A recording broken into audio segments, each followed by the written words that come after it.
We're talking with Carl Henn, who's chairman of STIR, Stop That Infernal Road. What is STIR? Well, STIR is Stop That Infernal Road. We're a small group located right here in Montgomery County. We believe that we have enough roads already, and that the first thing to do when you've found that you've dug yourself into a hole is to stop digging. So we oppose all new road construction in Montgomery County and everywhere else for that matter. We're looking at a situation where we're projected that the United States will run out of oil in the year 2015, and we're building roads that are projected to fill up in the year 2020. So we support a longer term look, and we support a broader look at transportation infrastructure issues.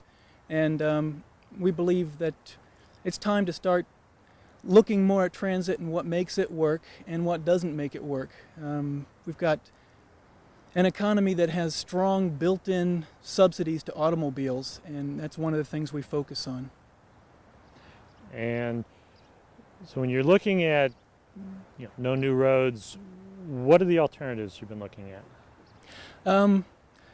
As I said, with the subsidies to automobiles, that's the first place to look. If you have strong transit in place, people still won't use it if cars are cheaper and more convenient.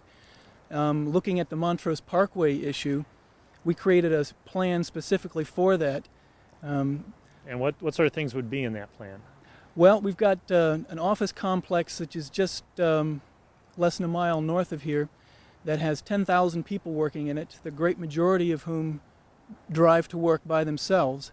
And they are about 300 yards from a metro stop that has a free shuttle that runs down every 7 minutes from the White Flint Metro stop down through all those offices. Why aren't people using that free shuttle, or there are 3 ride-on buses that serve it?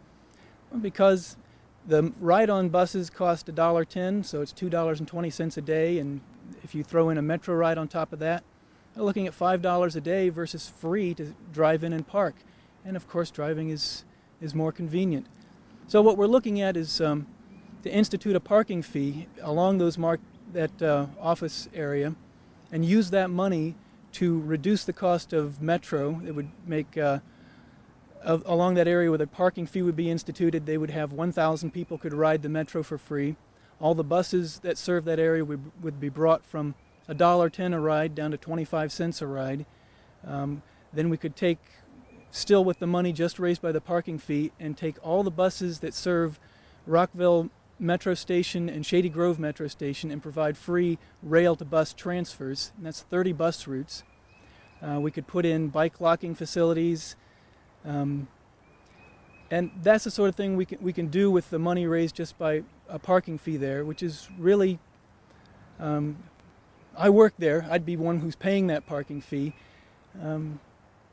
I should mention that some of the people who work there, this would present a burden to. $4 a day is a lot of money if you don't make much money. We would raise enough funds with the parking fee to pay that money back to people who are the working poor. So it really doesn't create an issue with those among us who don't make enough money.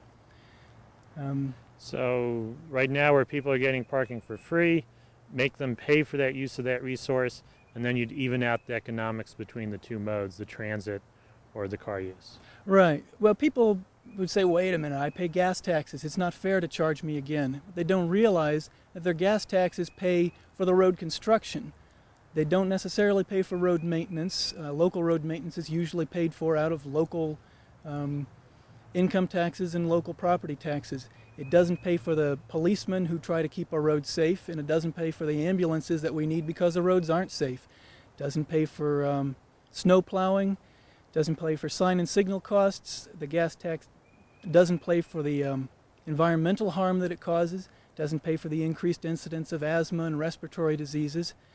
There are 3,200 cars stolen every year in Montgomery County. It doesn't pay the police to track down the people who stole them.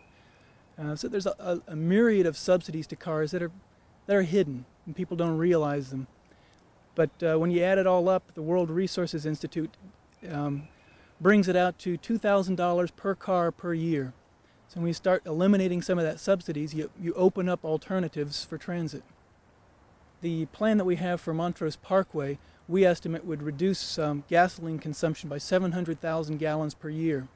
That's a lot of air pollution prevention.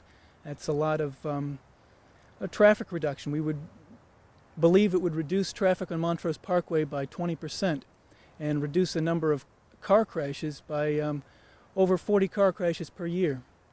So this improves highway safety as well.